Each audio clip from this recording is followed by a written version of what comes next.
this side and this side over here, which I don't know if you'll be able to see on the camera, but you guys have seen in the other episodes. And depending on where, some of these are ground and the other side are also ground. It's very confusing. It's not laid out intuitively like a fender is, in my opinion. And underneath, like I showed in, I think, episode 2 of this series, underneath this entire board is just filled with wires spidering off everywhere. So it's very, very difficult to be able to track down what is connected to what. So basically what we're going to do is pull up our layout here and see if we can find the ground connection for the preamp tubes here, and then we will trace that and figure out where it's going and connect this to the same location.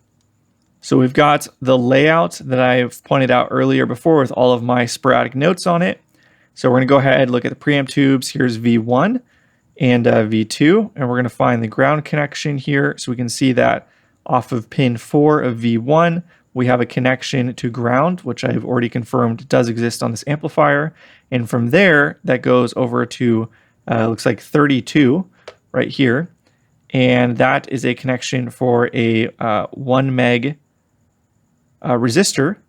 And then you'll see right here, you can see these gray wires right here. Those aren't on top. Those are actually underneath, showing the various connections. So you can see how the ground goes from here. It goes over here, goes back over here. So the ground is kind of spidering off all over the place, which again, just makes things a bit confusing. So I think we're going to shoot for this location right here for ground, because this ground is on the other side. And we want to just solder, right here more or less. So basically we just need to figure out where this connection is. So again, we've got this 32. These aren't numbered, so just what it says here. And then we'll have to go from 32 over to, it looks like 30, which is this one right here that has the 1 meg. And that is the one connection here that does not have the tags bridged like they are on either side of it. So we should find a 1 meg, which is side by side with 2 caps and nothing on the tag on our end here. So let's go ahead and find that real quick. So it looks like it is this location right here where my hand is. So we've got this big cap right here. This schematic says it's a 0.15. This is a treble model. This layout, is for a normal model. So, but this cap right here is this one. So we go 1 cap over, 2 cap over. So 1 cap over, 2 cap over. Right next to that second cap is a 1 meg resistor with nothing bridged. So we do that same thing, 1 cap over, 1 cap over. Right here, these 3 are bridged, these 3 are bridged. This is the only one that's not.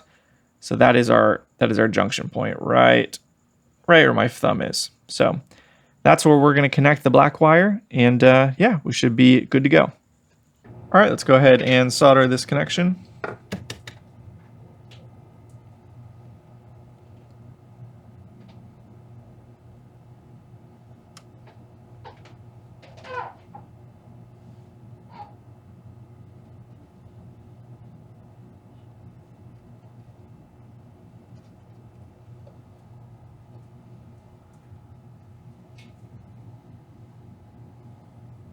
All right, looks pretty good. The paint definitely messes up the solder a little bit, so I'm going to hold it on there a bit longer. This wire I'm using is extremely heat resistant. So you can kind of see it's like pulling up on the wire. It's kind of interesting. Perhaps I should have removed the paint first, but I still think we're going to get a strong connection. And there we go. So we've got the ground off of this 30 microfarad cap connected to the preamp grounds here, and we will just quadruple check one more time. So that marks the completion, as far as I'm concerned, of this lower chassis here. Again, the only other thing that's really on my mind that I might still do, but I'm not going to do right away, would be people will do an artificial center tap connection and put it up to this, which is connected to the cathode. And yeah, people say that that helps with noise. So we're going to see kind of what the noise is like as is. And if it is bad, maybe I will do a before and after comparison of what that sounds like just for future reference. But otherwise, I'm really happy with how everything came out here. And now really the last pieces to focus on are these filter caps up here and the top boost card. once those are done, I think we are good to go to finally fire it up. So pretty excited. I just thought of a quick way to show that this connection I made is going to ground. And I guess I could have done this before I soldered, but I can do it afterwards just to show you guys. So I've got my multimeter here in the mode where it'll beep with continuity. So basically what I can do is find a, put one probe on the chassis, another probe on a ground connection, and it'll beep just like that. Now if I put one probe here and I do it to one of these tags up here, here, you'll notice it's not beeping. So that tells me that these are not connected to ground. How about this one? That one is connected to ground. And then we can obviously go over here where I also connected that wire just to show it's connected. Or I could go here, which is not touching the chassis, and touch chassis and show that it's all connected to ground. So that is one way to quadruple confirm that you are connected to ground. Before we go ahead and move over to this side of the chassis and finish this project up, I just wanted to show you guys handheld the work done over here. So we'll start over on this side. We've got the 30 microfarad 500 volt cap with the new tag strip and the new ground connection as shown. The original 22K. This is the dual 16 microfarad capacitor. You'll notice that I am utilizing, again, this was a new tag strip I installed because normally you'd have to have 3 connections to each of these pins. And I just thought it'd be easier to have a little bridge connection and then have these bigger eyelets to work with. So that's why that's done that way. Not using this ground connection for this, as shown, we moved that over to the power transformer. There's the Vichet bias cap and resistor. Here we have the very cool looking Vichet Dale resistors, screen grid. And then the rectifier with the diodes added, and then the new tag strip there again with the stainless steel hardware, and all of the connections off the power transformer and the heater supply. So yeah, there you go. That's all of the work done on this side, and I'm really happy with how this looks. I mean, it's not perfect. It's not, I don't have a ton of right angles everywhere and whatnot, but overall, I think it looks pretty good. And I'm very confident in the solder work and all of that, so this will be very solid. So now we can go ahead and move over and take care of those caps. So there's really not a whole lot left to do on this side of the chassis, at least to get it to fire up, and then from there I'm sure we'll find more things. So obviously we've got these capacitors, so these are two 10 microfarad caps. We've got a dual 8 to replace that, and then a 30 microfarad cap for the top boost circuit, so those will both have to be fitted somewhere around here. And then outside of that, we've got the 3-prong, obviously, and then we've got kind of all this stuff going on here in the middle. So this little arch is not factory. This last little tag here is being utilized by the top boost circuit per the previous tech who worked on the amplifier. And I'm not 100% sure what they're doing here, and if this is a correct point for them to be tying into. I don't know yet. I got to figure that out with the schematic, but that needs to be determined. And then just a really nasty solder joint in general right here, so that needs to be fixed. And then over here, we've got this ground connection going off of the pin here, but it's pin 4, off of the preamp tube. This is V1. This is a very, very important main ground connection for the amplifier, and we want to make sure that A, this is a good connection, and B, fix this nasty solder. And then I know also what people do is they will snip this connection so that it isn't going to ground there. And there's other areas that the amplifier is going to ground. We definitely want to touch up that because that's really the only solder joint that I can see clearly from my angle right now that is connected, that has been messed with on the preamp tubes, especially V1 there. So that's what we're here to work on. So I think I'm going to start with the capacitors, just to get those out of the way, and then we can get into the intricate kind of work here where there's not a lot of room. So we'll start here, kind of like my warm up, and then once I'm all warmed up tonight with the soldering iron, we can focus on all this stuff. So let's do that now. So the first thing I want to do is just disconnect these leads. We've got both grounds going to this black wire, which appears to be original. It's got the paint still on this side, so this will be the connection, ground connection for the capacitors, and then the red and yellow, it doesn't matter which is which, because they're both the same value. So we just need to make sure that both of those end up connected. Here's the replacement cap. It is the dual F&T.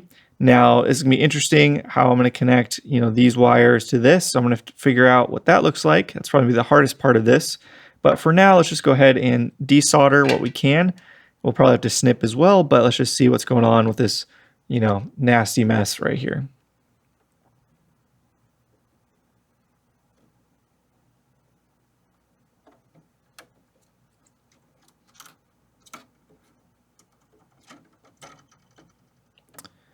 Well, just like that, we've removed that side. You can see his giant splatter. I don't know if you can see that giant splatter of solder there. See how this side's connected. Is it any better? Probably not. All right. Well, judging by a lot of the other work, I'm not surprised by the quality of that. Pretty poor. So let's go ahead and disconnect the other ends here.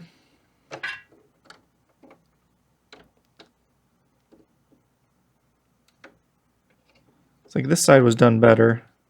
All right, so we've got these two connections. We'll just kind of float them up in the air out of the way. Zoom out a little bit. Let's try and grab this nasty splatter solder that got on our wire there, as well as on the chassis.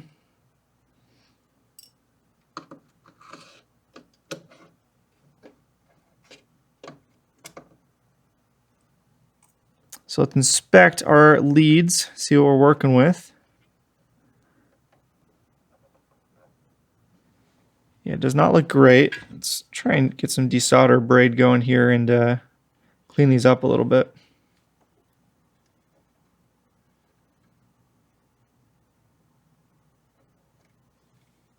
So I think what we can do is reroute these wires a little bit,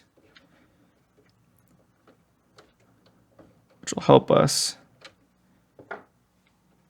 get this to look a bit cleaner. All right, so this will be connected to one end of the filter cap, and we've got this red lead that'll be connected to the other end. And the actual lengths work out pretty well once I've got it routed right. So basically what I'm thinking I'm gonna do is I've got these two little hooks here, and then I've got the dual cap. So I'm thinking what I'll do is I will just J-hook them together and solder them. So we'll cut this pretty short, and then we'll have each end kind of J-hooked together, something along those lines, if you can see that. But obviously this side would be hooked as well. So that's kind of what I'm thinking for that. And then the ground connection, we've obviously got this lead here, so we can route that accordingly. I think we will also tuck this under.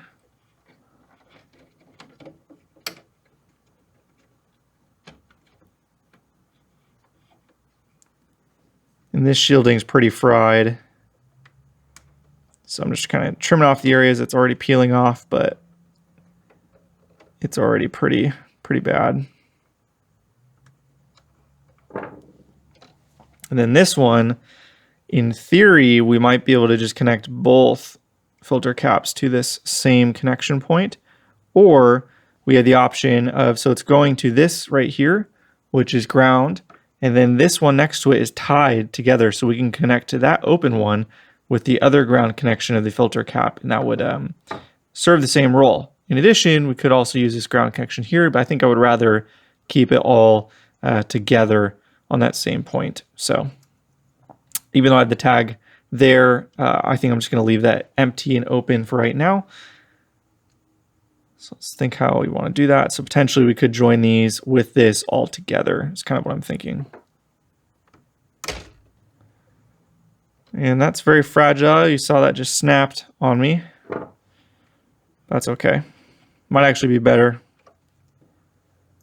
because we'll be able to shave off more of that peeling shielding around it. Something along those lines, and then that'll be hooked in with these. It's kind of what I'm thinking. So next steps, let's figure out how we want to mount them, because there's not a lot of space. We have this one kind of holder, but It's really just not enough. So we're definitely going to be siliconing them in place. But the placement actually kind of limits what we can do. It's actually, yeah, it's not, it's actually not helpful at all, this thing. Be easier without it, but I'm going to keep it. It's part of the look, I think. I do need to see if I can bend it a bit to be a bit more extreme. Cool, so that already fits better. So it'll be something like that, and then we'll have the other capacitor here. Possibly. Let's see what this looks like. So we could have it like that. Siliconed, of course. And this one needs to get to this position here. But we would just run a wire. I'm not worried about that as much. So we definitely need to have a cover over this so it's not grounding out there and over here. That's one thing for me to keep in mind. And we're almost hitting that too back there. So I need to loosen this and turn, or just take that off completely actually. Let's just take it off completely because I'm not going to use it. So we're going to remove this. So we got that removed. We won't be needing that. We've got this other connection for ground. That would be better anyways, and I'm planning to use that for 3-prong, so this really had no purpose. So we don't have to worry about that anymore.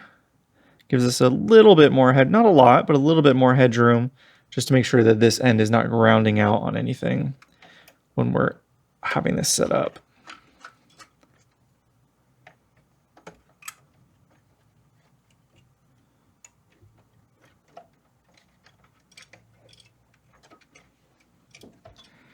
It's certainly a tight fit, regardless of how we do this. We would not want this to ground out on that either with the heaters, so that's something to be mindful of. I need to redo all of these anyways. It looks really bad. They're partially bad because I removed the heater connections that were going for the top boost card. So I think what I'm going to do actually is I want to redo all that without, it's easier without the caps here, but it's not a big deal. They're not really in the way. I think it's okay. So I figured out what I'm roughly after. I'm going to go ahead and just clean this area so then when we apply the silicone, it adheres a bit better.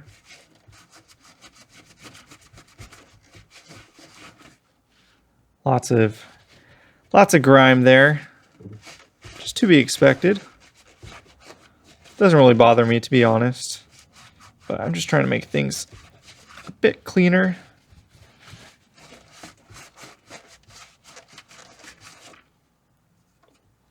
Sweet. So with that out of the way, now I think I'm going to go ahead and apply. It's a bit tricky because there's not a lot of room.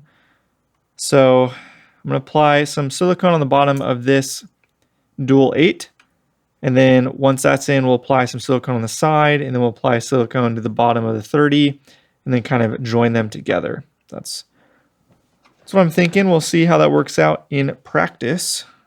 And I am going to be applying a lot more than I would typically. Normally I'm pretty minimal on how much I apply, but I'm going to do a lot more here. What I don't want to do is drop it too early. So we got to push everything up and out of the way. Find the spot we want, which is right about there. Let's go ahead and push that down.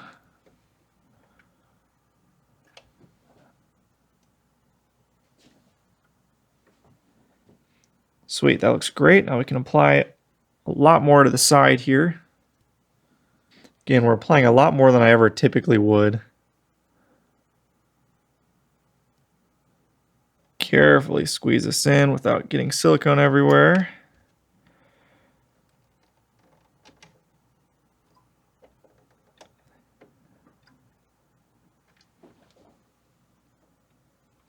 Try and line these up.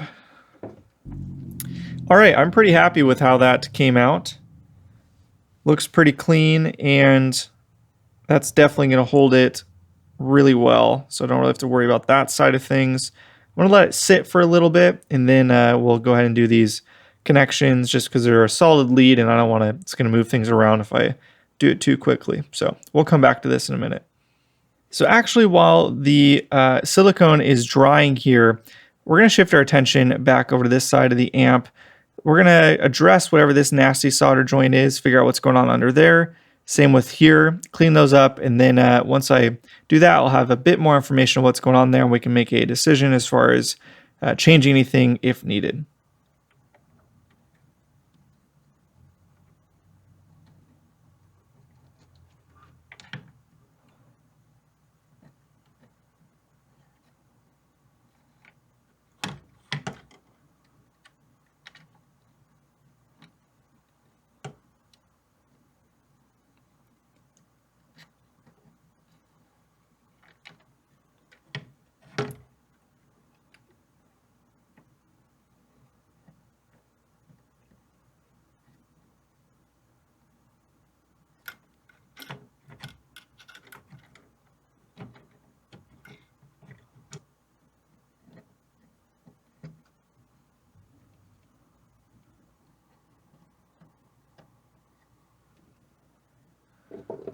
So I've been trying to figure out exactly what the previous tech did for the top boost card install just to make sure that was done correctly. And I think I understand more, so I'm going to walk you guys through as I understand it. So I have here the original schematic for the top boost mod from Vox. This was in 1961 that this was drawn. And the red lead off the top boost card went right here, and it went through this 10K, and then it had this bridge connection that went over here. And so that red lead on the top boost card is connected to pin 6. And so we can see pin 6 right here, and that goes up and over, goes through a 10K, and then it goes to the high voltage, the HT, so 320 volts.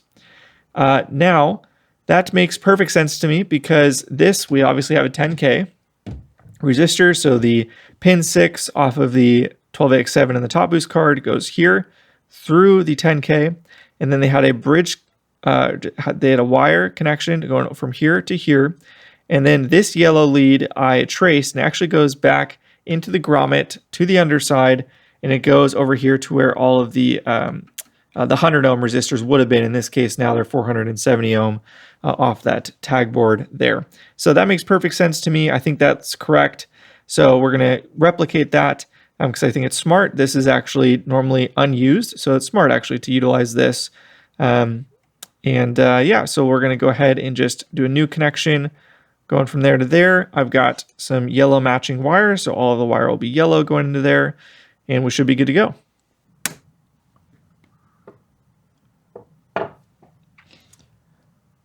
All right, this is a pretty crowded tag here, but we made it work. We fit everything in there. Just want to make sure I get a really, really good solder connection on everything.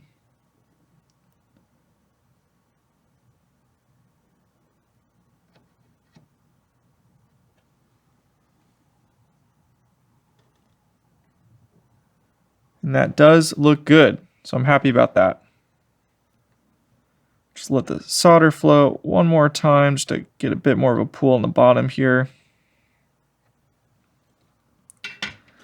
Beautiful.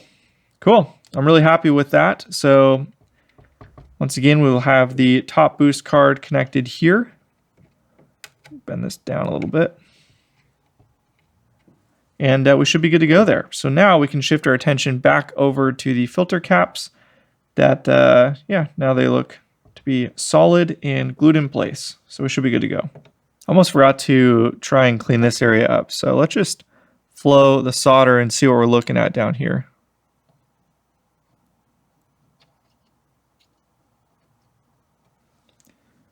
Let's just go ahead and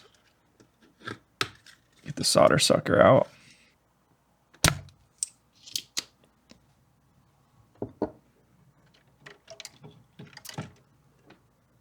Well, that pin is thoroughly twisted, and this ground connection is connected to nothing. And then these two, I believe, are supposed to be bridged, but they are not. So glad I did this because now I get to see how much needs to be fixed. All right, it's hard to tell from my angle, but it looks like there might be 2 wires in this pin. And then there needs to be a connection between those 2, and then this connection as well. So there's a lot going on here. First I'm going to do is just try and straighten out this twisted pin without breaking it. It's going to be very gentle. Don't want to do it too much here, but just kind of, just to make it a bit straighter. That's better.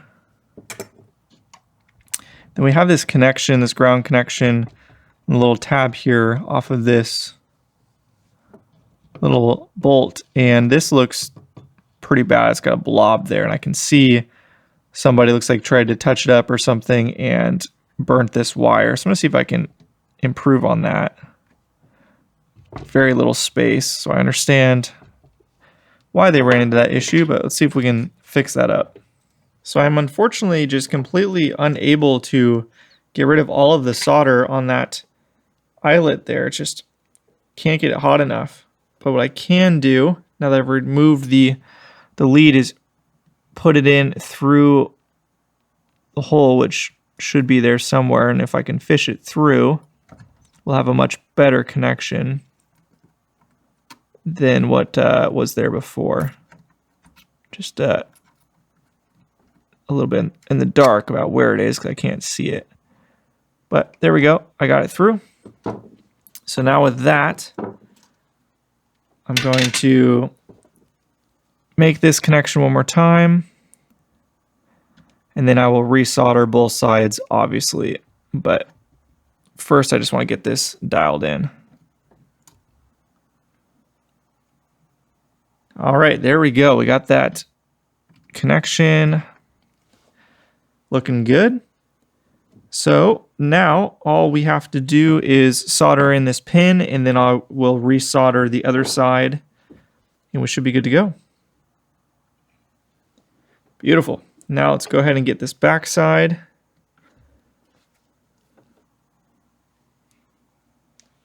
Cool, that looks a lot better.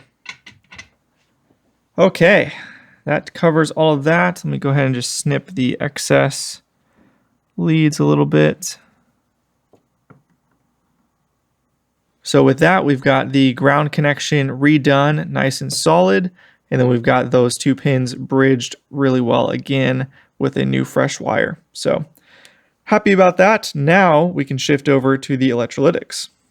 So these are nice and solid. They're not going anywhere, which is fantastic. So let's go ahead and get the ground connections done first. So as a reminder of what I did here, I've got this wire hooked, and that will just allow us to sort of J-hook both of these together. That's kind of the thought process, at least. So I think we'll just get this first one on. Great, so that looks good. I don't want them fully enclosed because it's just going to be an absolute nightmare for replacing in the future if you do that, but it is still, say, 80% closed, which is more than enough for it to be solid. Let's go ahead and get this one on. Same kind of concept here on both sides. Close this back end of the hook a little bit. Now this is not going to be the prettiest connection in the world because you've got basically 2 J-hooks all together, but it will be solid. And normally I'm against J-hooks for things like this. It's kind of lazy. Well, not things like this, I should clarify. Normally I'm against J-hooks because people use them in places where it's just kind of lazy. But in this circumstance, I can't actually reach anything with the leads of the resistors, or of the filter caps, excuse me. So I have to connect them to a wire, and J-hooking is the best way to do that. And then in this case, I want to connect both to the same. So we're just, you know, kind of doubling up, which is, again, it's not going to be the prettiest thing in the world, but it will be highly functional.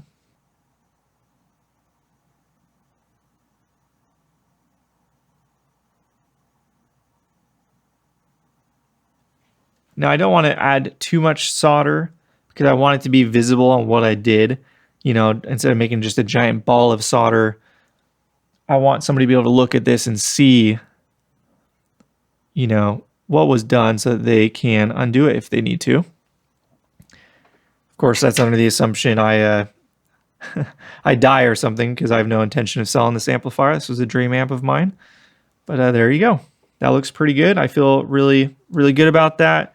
It might look a little jumbled from afar, but if you look up close, you'll see it's actually done very well and very clearly J-hooked.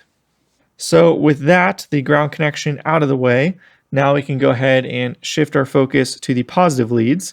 So as a reminder, we'll need to connect the yellow and the red to these two connections. And then this connection will have to go from here to here, which will obviously require another J-hooked lead onto that side. And we will definitely use heat shrink on this side to make sure it's protected. So let's go ahead and focus on these two first, because I think these will be more difficult. So my thought process is just to kind of, again, J-hook these together. You can see I already have these as hooks. And hook these around, flip these around, and then so we can just kind of do a pretty easy little hook together. So that's kind of my thought process. I might actually hook these down. Let me get these wires kind of queued up here. So something along those lines. Solid core wire is quite a pain to work with. I might actually go the red one on this side just because of the lead length. I've got more wiggle room with the yellow than I do the red, so I might do this. So now we got to go ahead and commit. So to commit, we're going to go ahead and cut these, and then we will fold them over to get that hook. Thinking about there. Do the other one the same. And then with that, we can go ahead and just bend these over. So I'm going to lift them up a little bit and then bend them down. That's what I'm thinking. So we'll go up a little bit and then bending down to get our little hook.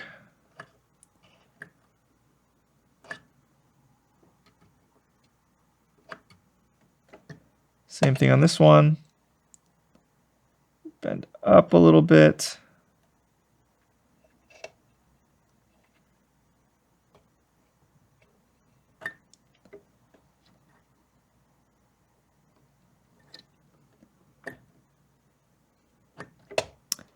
These leads are always a little tricky to work with.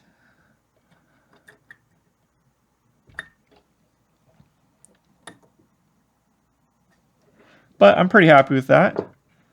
So let's go ahead and grab some heat shrink so that we can make sure that these are super solid and not going to touch anything in ground, but it'll essentially be like that, which I think will be pretty solid. So I'm just trying to see kind of how much I'm going to have everything overlap to kind of figure out how much heat shrink I need. So really not that much. I'm just going to, again, just continue to mock it up until I'm happy with it. The one nice thing about the solid core wires, it does give me some flexibility as far as how things will be laid out, with the chance of them actually staying in place. I'm not going to get super crazy about it. Make sure everything's a perfect 90-degree angle and whatever else, but I do want it to be fairly logical.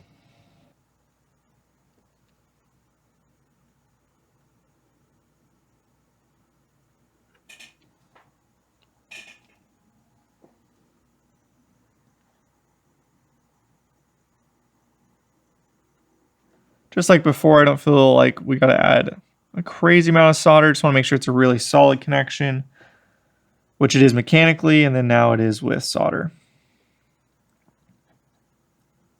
And the biggest thing with doing this is just making sure you're heating up both leads. So you're not just putting the soldering iron only on, you know, say this wire and not this. You're doing it on both so that they both heat up equally and the solder is able to connect and adhere to both. Cool. So that looks good to me. Let that cool down for a second, and then we will slide the heat shrink on, heat it up, and yeah, we should be good to go. Actually, while that's cooling down, we can focus on this and do the same thing. So we're going to want heat shrink on this one as well. So first thing I'm going to do is just make this connection here so that we have something solid, and then we can focus on routing and all of that for this.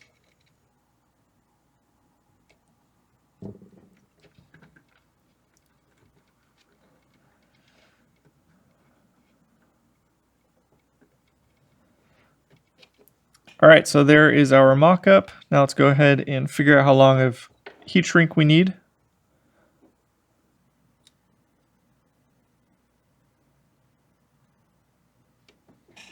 So with that, we can go ahead, let this one cool down, and then slide over the heat shrink for these other two. All right, I'm really happy with how this came out, actually. So these are all very solid, looks pretty sharp. It's got protection. They're not moving anywhere. With the silicone, they're very much glued in place. This looks solid. This will hold up very well. Yeah, everything looks good. We even got to take care of the cluster that was this whole area over here on V1 tube, just out of frame. And yeah, as far as I can tell, I think we are done. Obviously, the top boost is not here, but once I hook up the top boost card, I think we're basically done. Obviously, also the 3-prong. But as far as everything else, I'm really happy with how this is coming out. Lots of good progress. So we're going to go ahead and end there. It is, just to show you guys how crazy I am, it is 2:43 in the morning. I've been working really hard to get this done. My time is extremely limited to work on anything. I've got a newborn at home. And yeah, but this is a passion project for me, and I'm just really excited to get this moving and nearly finished. I can't stop when I'm so close. I had to finish these out. That's just the way I am. But anyways, we're going to end there. Thank you guys so much for watching. Really appreciate, the few of you that have stuck around for this. And yeah, if you guys enjoy the content, give it a like, thumbs up, and comment, subscribe, all that fun stuff. Until next time, see ya.